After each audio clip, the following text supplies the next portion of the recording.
hear a number of different recordings, and you will have to answer questions on what you hear.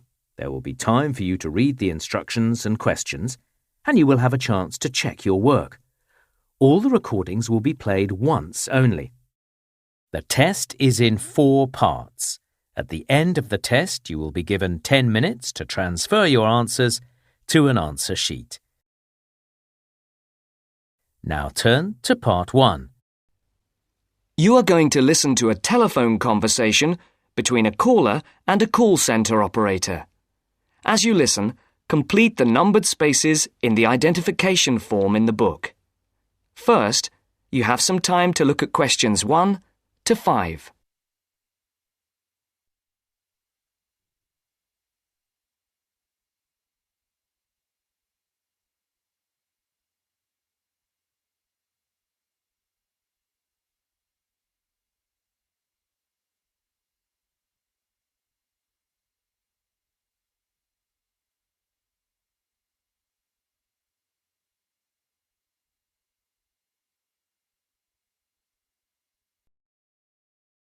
Platinum Card Service. Rebecca speaking. How may I help you?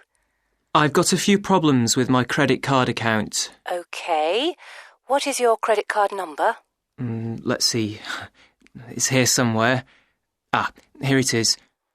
Can I just take the card number, please? Yes, it's 6992 6992 3443 3443 1147 1147 8921. 8921. Right. Can I just check that? 6992 3443 1147 8921. That's it. And your name? Carlos de Silva. I just need to check a few details for identification and security, if you'll bear with me. That's okay.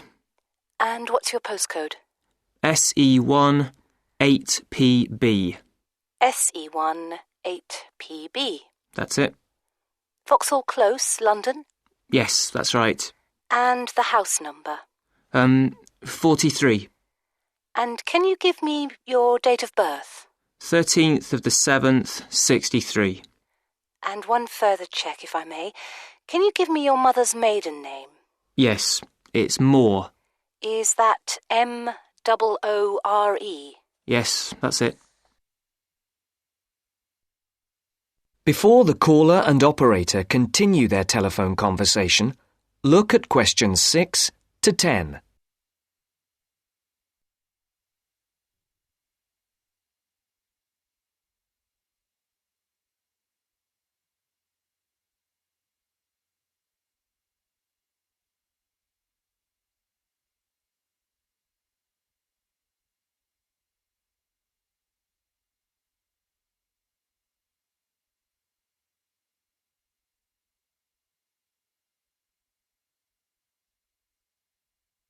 Now listen to the next part of the conversation and answer questions 6 to 10.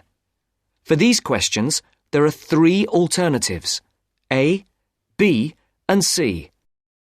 Decide which alternative is the most suitable answer and circle the correct letter. Yes. Now, can we get on with this? Yes, sir, certainly. I'm sure you'll appreciate that all these checks are necessary for security reasons.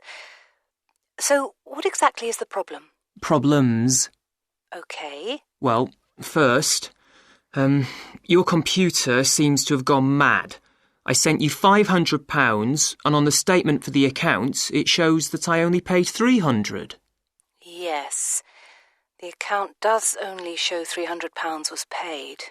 Well, I paid the £500 in at the bank, and I have my receipt, and my bank statement shows that £500 has been taken from my account. Oh, I see. What I'll do is check with the bank and see what they say. OK. You said there was something else? Yes, as if that wasn't enough. My account shows that £107.27 was paid to a company called Pan Express. I don't know who this is. Let's have a look. Well, it is genuine. I can assure you it's not mine. It was made on the evening of the 12th of May. Maybe it's a restaurant bill you forgot about? There's no way that... Oh, wait, hold on. Yes. Oh, it's okay. I've just realised what it is. It is a restaurant bill. The name of the company is different from the name of the restaurant. My mistake. I'm sorry. That's okay. Was there anything else? I don't know if I dare. What is it anyway? Well, it's, the amount of interest seems to have gone up. If you look at your statement for April, you'll see that the rate went down from 16.27% to 14.99% that month. Oh, yes, you're right. Was that everything? Yes, basically, it is. Okay. And can you check my payment? Oh, yes, I'll do it. Can I phone you back? I'll be at home for the next 2 hours. I have to leave at 11. Right. What's your number? 020 7989 7182. Hold on. 020 7979? No, it's 7989 and then 7182. So it's 020 7989 7182. Yes, that's it. OK, I'll phone you straight back. Thanks. Bye. That is the end of Part 1. You now have 1 minute to check your answers to Part 1.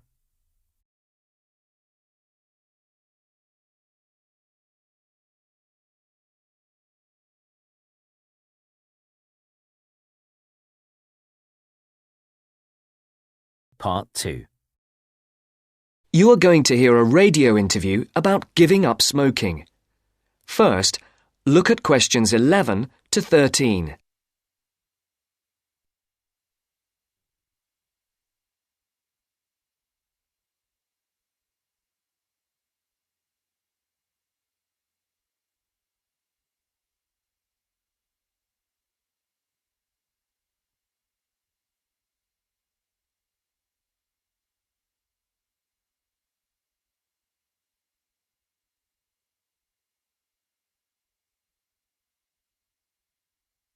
As you listen to the first part of the interview, answer questions 11 to 13. For these questions, there are 4 alternatives: A, B, C, and D. Decide which alternative is the most suitable answer and circle the correct letter. And now, let's hear what Mr. Gold has to say about kicking the habit of smoking. It was connected with wanting to change your life and your desire to become an actor. Is that right, Mr. Gold? Yes. So, can you tell our listeners a bit more about how you managed to give up? Well, I enrolled on a variety of evening courses where I found I wasn't able to do the warm-up sessions. Bending down to touch my toes made me breathless. Even though I hated to admit it, the problem wasn't so much my sitting around all the time, but my 15 to 20 a day smoking habit. If I'd been able to limit myself to 3 or 4 cigarettes a day, there'd have been no problem, but I was seriously addicted. And I'm talking about waking up at 3 a.m. dying for a cigarette, or, in the days before 24-hour shopping, driving across London at night to buy a packet of cigarettes when I ran out. But above all, my addiction meant making sure I never ran out, at the expense of everything else, including necessities. So, what did you do? The thought of all my past attempts to give up just wouldn't go away. This was something that had constantly been on my mind, especially first thing in the morning with the chest pains, coughing fits and headaches, not to mention the frequent colds and throat infections. But I couldn't imagine life without smoking. I also enjoyed my life, but the thing I longed for most was to escape the trap of a job I was bored with. I knew what I wanted, and I understood something else too. This time, I was going to keep my little plan a secret. Now look at questions 14 to 20.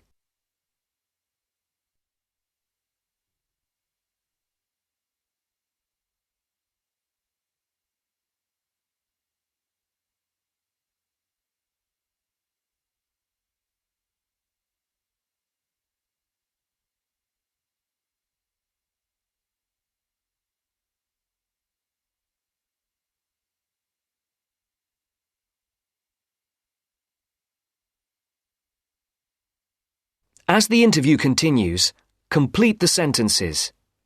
Write no more than 3 words for each answer. On the 1st of July, I managed to get through 24 hours without a single cigarette. The next day, I got to 48 hours. Then I aimed for 100, 500, 1,000. Easy.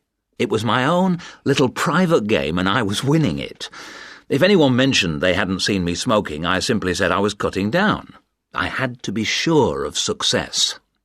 Eventually, a month passed and I felt safe enough to come out.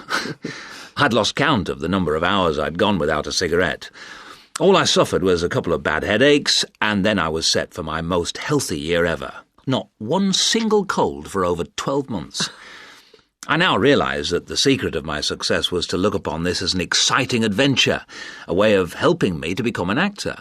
And because nobody knew what I was up to, I never once feared the accusation of having no willpower if I failed.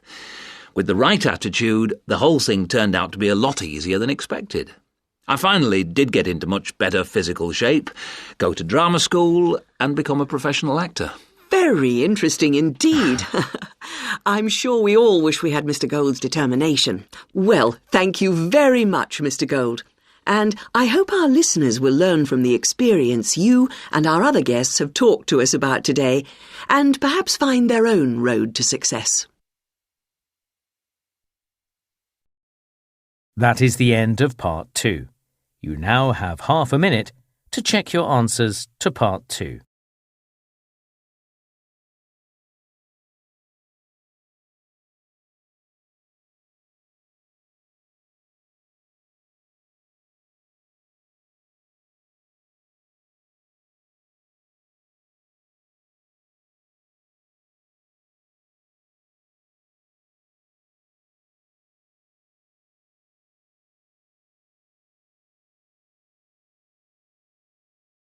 Part 3. You are going to listen to a conversation between a tutor and 2 students. In the first part of the discussion, they talk about a fellow student. First, look at questions 21 to 23.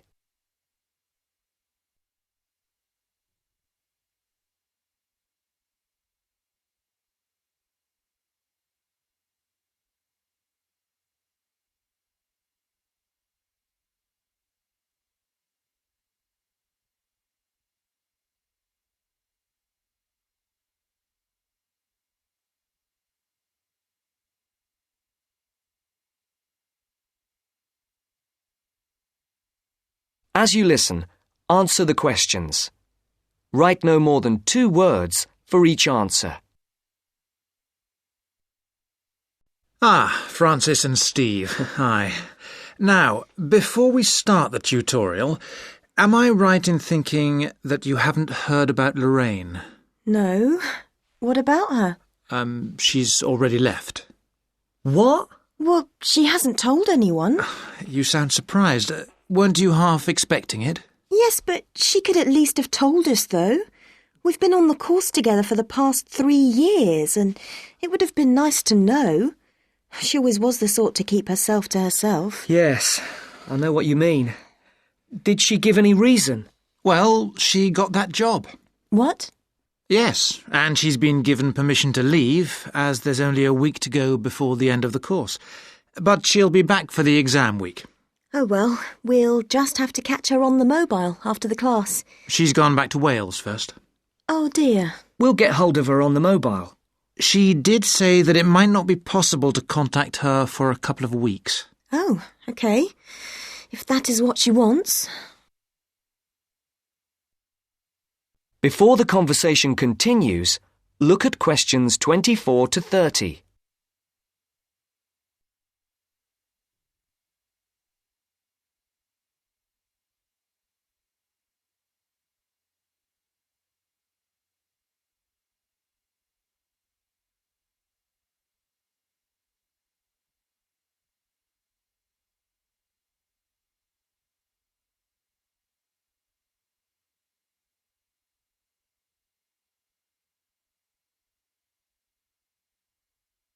Now listen to the second part of the discussion.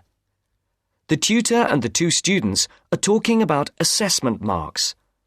For questions 24 to 30, there are 4 alternatives: A, B, C, and D.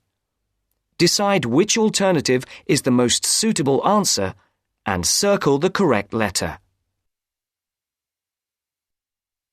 Right, to work. We're here to look at your assessment marks for your coursework. I take it you haven't seen them yet? No. Not yet. Well, you'll both be pleased. In fact, very pleased. Yes? Francis, you have come out with the top mark in the year. Oh. You have, in fact, got a starred first. Wow! Aren't you pleased, Francis? Yes, I'm just speechless. And, what about me? Well, Steve, you got a first as well. I don't believe it. You might have done even better, but there were a few faults with the 5,000-word project you did on traffic management. And what about the book review we had to do? Yours was, I can safely say, the best we have ever had. You're kidding. I'm not. In fact, you have won the departmental prize for the piece. It's a pity, really, that your project wasn't of the same calibre. It's still not bad at all, though, is it? It certainly isn't. What do you think were the faults with your project? I just wasn't very happy with the conclusion, and I got myself in a bit of a twist with the argument about road pricing. By and large, your overall conclusions were okay, and I would say that your thoughts on road pricing were quite original. The problem was more with the actual end. It was a bit disappointing. You started off well, but then it ended rather suddenly, as if you got fed up with it. Yes, I did kind of stop fairly abruptly. I couldn't think of much to say, even though I knew it was important. Yes, that section needed a bit more work on it. But, as I said, by and large, it was very good. And, Francis, your project was excellent. So much so that we think you should take it further, and perhaps do a PhD, or at least an MPhil. What do you think? I hadn't really thought about it. I've just been concerned with getting through this final year and getting all the coursework and exams out of the way. I can understand that. But I do think that you ought to consider it seriously. If you perform as well in your exams as in your project work, you're on course for a first. Do you think that I'd get funding for it? Well, any grant will be discretionary, but you have as good a chance as anyone else. I'd even say a much better one. If you do get a first, it'll be the only one we've had in this department for 3 years. And I'd be happy to be your supervisor. Thanks. I'd like that. Do you think I should start applying for it now, or wait until after the exams? I think you must really start thinking about it as soon as you can. And Steve, what about you? Have you thought about going on to do research? I have thought about it, but I have a job lined up if I get a good degree. And quite honestly, I am fed up with not having enough money to do the things I would like to do. I can understand that. Is there anything that either of you would like to talk about? Yeah, I have a couple of things I'd like to ask, if you don't mind. OK. We have roughly 20 minutes left, so, Steve, would you like to go first? Right.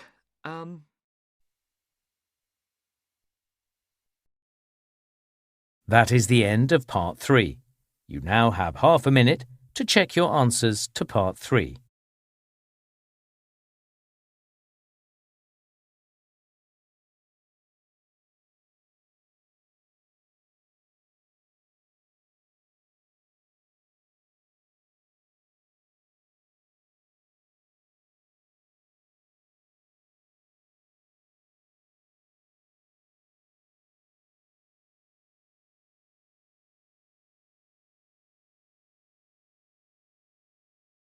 Listening, Part 4. You will hear a talk on bullying in the workplace given by a university lecturer to a group of students. First, you have some time to look at questions 31 to 40. Write no more than 3 words for each answer.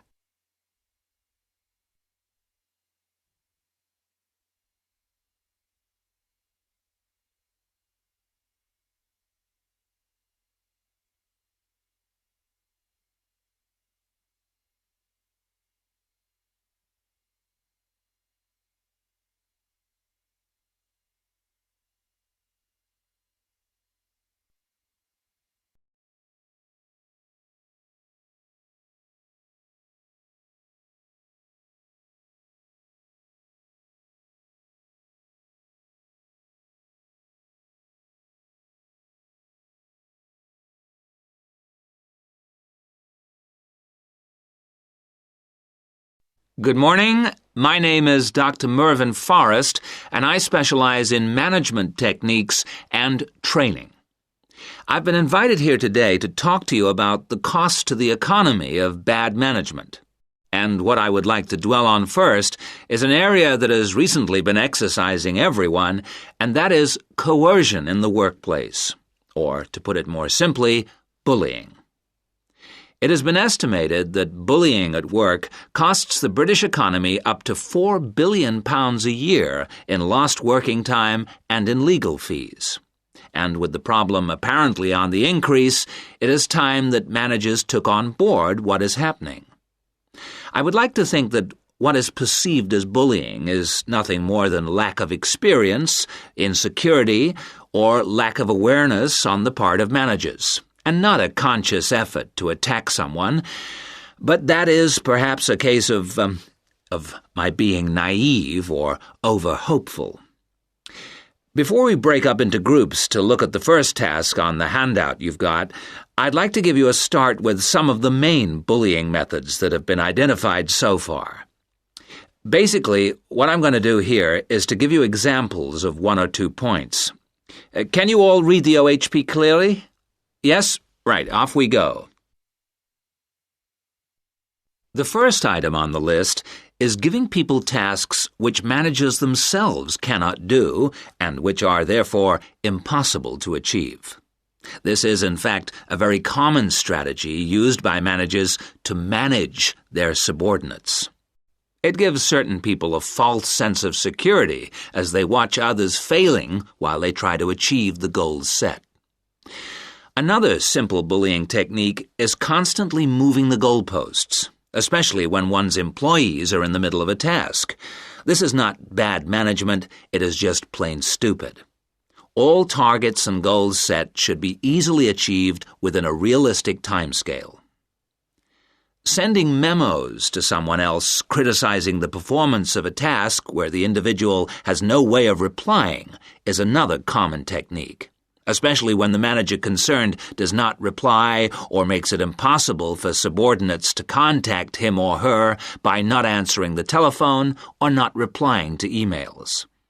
This is not the style of a sound manager, but rather the antics of someone with emotional problems. If you behave like that, don't expect your staff to respect you. And now, the technological bully. It is interesting how all tools designed to help can be turned into dangerous weapons. The urgent email bully is fast becoming a problem in the office. Employees turn on their computers to be faced with a string of badly worded emails, making instant and often unrealistic demands, which reveal the hysteria mode of management. Have you ever felt a sense of dread before looking at your email, even your personal messages? All companies should develop a company strategy whereby there is an email code of practice, with offensive messages being forwarded to a designated person for appropriate action.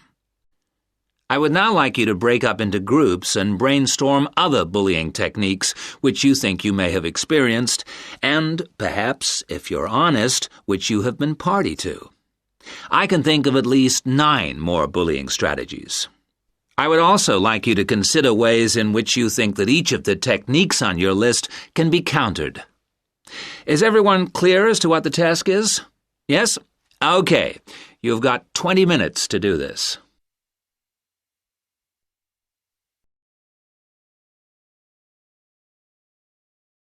That is the end of Part 4. You now have 1 minute to check your answers to Part 4.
That is the end of the listening test. In the IELTS test, you would now have 10 minutes to transfer your answers to the answer sheet.